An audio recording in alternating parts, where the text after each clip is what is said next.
नमस्कार. मी नामदेव माने गोंगूर इनाची इंडिया या केंगन वॉटरचं आपण काम करतोय आणि ह्या केंगन वॉटर पाण्याचा वापर करून आपले हुपरीचे घाट सर आहेत त्यांनी इस्रायल पद्धतीनं हापूस आंब्याची लागण केलेली आहे आणि त्या हापूस आंब्यासाठी त्यांनी केंगन वॉटरचा कसा वापर केला तो आपण त्यांच्याकडून ऐकूया.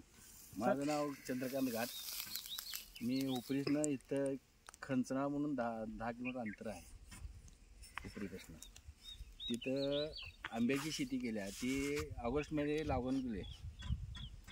ऑगस्ट महिन्यात म्हणजे एकूण 7 महिने झाले ह्या झाडं लावून. ही अशी 9.5 पेज आम्ही आळवणी देतो आहे आणि 11.5 पेज ही फवारणी करतो आहे. 15 दिवसातनं एकदा फवारणी आणि आळवणी 8 दिवसातनं एकदा होते असते. या पद्धतीनं ही एवढी आंब्याची झाडं आणली आहेत आम्ही.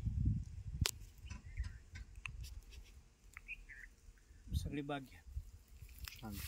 ते तिथलं काम चालू असताना ती झाडं मिळतात. आता विहीर खोदायची ही JCB वगैरे येतनं जात होते त्यामुळे ती झाडं हां मिळतात. एवढी मिळतात तरी सुद्धा 11.5 पेज त्याला मारलंय तेव्हा आधी परत पालवी फुटल्या 11.5 पेज फवारणी केल्या.